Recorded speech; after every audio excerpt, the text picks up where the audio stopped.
Hello. Good morning.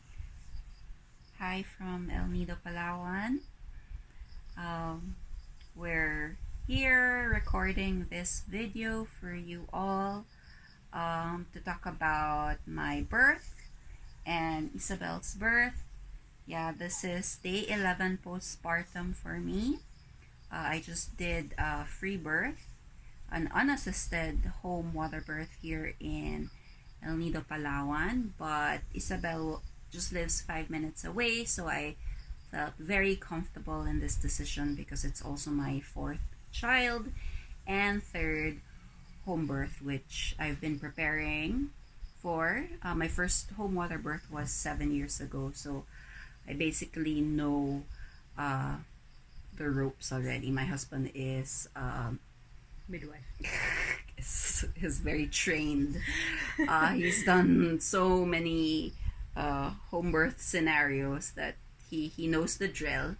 So we're here to share birth stories and the importance of speaking about it, especially in your postpartum phase, because it is healing.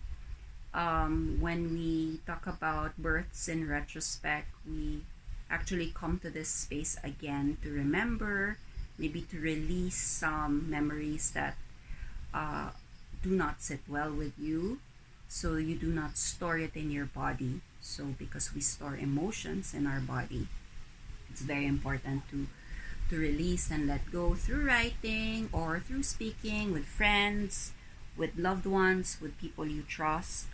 It's very healthy to do so. So we might invite you to come into a mama baby circle. Um, no matter what stage of postpartum, Ibu Robin says that we are a mother, but we are in postpartum forever, no matter when you birth, right? Beautiful. So I think Isabel birthed Laya. Laya's already two, no? 2.5. Yeah. Yeah, it's So- already 2.5 years ago. But she's been a midwife longer than that, Yeah. right? Yeah. Yeah. So I gave birth to Laya 2.5 years ago, and for me, it is still very very beautiful to actually tell my story. But I need other people who have been there with me to fill some gaps, and this is pretty amazing too. Like if Monica, for example, asks her husband, how was that, how did I sound, how did that feel, also like to get feedback from the people who have been with you is so amazing. And yeah, that was super super helping me as well in understanding what birth actually is. Being a midwife is the one thing, but giving birth yourself is like a complete other pair of shoes for sure. And yeah, what Monica just said about telling the birth stories, it's also inspiring. That's why we do this as well. We would like to inspire people who want to have a gentle birth path, because many times we hear more the hospital birth or the emergency C-section stories, all these things that might scare you, and we just wish that more people come out, and it's happening already, that more women and families come out telling their beautiful gentle home birth stories, water birth stories, to let you know that it is possible. It needs preparation for sure, but it is possible. And you ultimately have that choice. So it is, we respect and honor women's choices. So if you are an expecting mom, if you found out you're pregnant and you want to prepare for your birth, you really have to take control and do not give up your power. So we hear of so many births that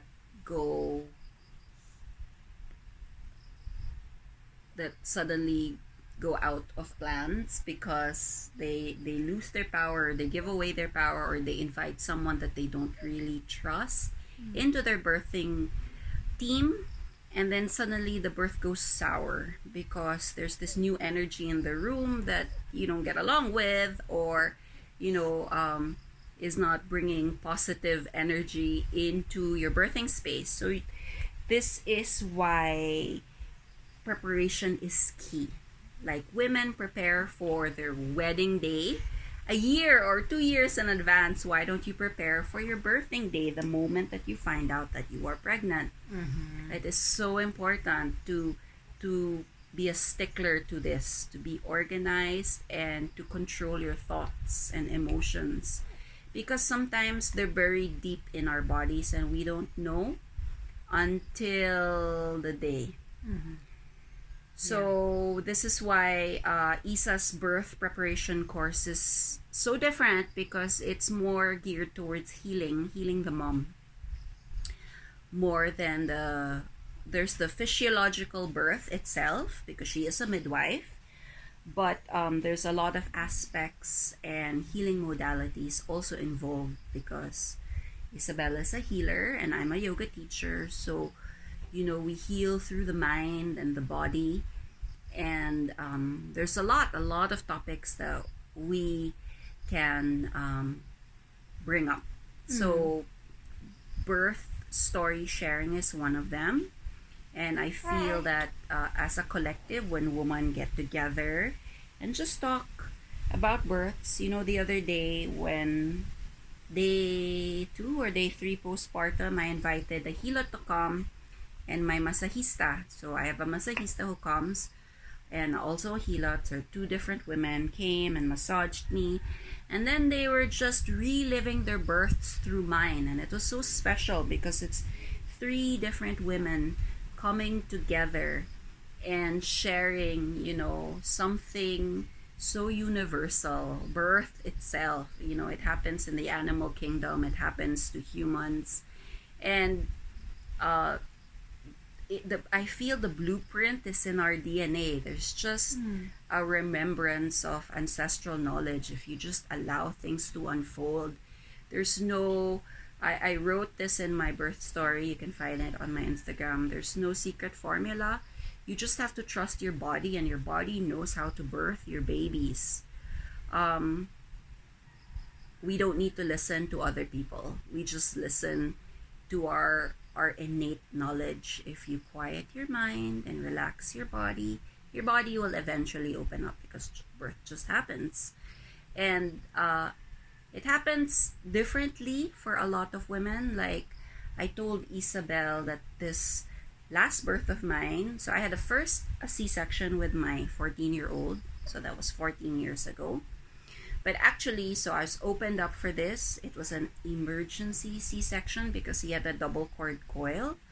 But later on, I found out in succeeding births that all my children had coils around their neck. So it's not necessarily an emergency, because you can birth with double or triple cord coils, and that's perfectly fine, because the umbilical cord is actually very stretchy if you touch it. And the blood vessels are protected because it's pretty thick. Yeah. So I feel it wasn't an emergency. In retrospect, I feel that my C-section happened because I didn't open past 4 cm because I wasn't comfortable in the hospital. There were a lot of people coming in and going out, and for me it was very traumatizing, and I need to speak out because that's what it is. It was a traumatic birth, and I had to reclaim myself through succeeding birth. So my next birth 7 years later was a very dreamy home birth, because I had planned the birth with midwives and a doula. Again, I didn't open when they were there looking at me, obviously, because I cannot poop with strangers looking at you, and birthing is like pooping. So the moment that they left and went home, I started progressing in my labor. And at that moment of transition, actually no one was there. The doula was at my gate, and she just came in to witness the baby coming out. So that was my first initiation into free birth, because it was basically unassisted.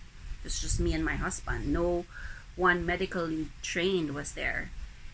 Then for my 3rd birth, I opted for a local midwife. So there wasn't any really skilled gentle birth midwife here on the island. So my Besides me when husband. I went sailing. Yeah, so I wanted to hire Isabel, but she was YOLOing at the time, young and free, and not a mom. Not a mom. She wanted to scuba dive and tubataha. She chose that over birthing me. So there you go. So I birthed with a local midwife who wasn't skilled, and we need to really train our local midwives. That's the big lesson I got there. Because even if you are a midwife, you may operate like a nurse. In our birthing centers, apparently they birth 10 women per hour, or let's say if it's not a busy day, 1 woman per hour for 10 hours. That's 10 women in a day. So they're still on this timeline wherein if you don't birth within these few hours, I'm going to do things to you. And this doesn't give you a very relaxed approach. You're bound to want to do things when birth is just allowing and letting go. So there's this opposite streams of things that must happen. So that's what I found out, because when I birthed with this local midwife, she was all over me, touching my breast, and I just didn't want to be touched. I didn't even want to be, looked at. But at that point, I was just, when you're a woman birthing, you have to conserve your energy. And I didn't want to fight, because that means I have to exert, energy towards her when I have to put all my energy towards birthing this child. So actually, my third birth was kind of traumatic.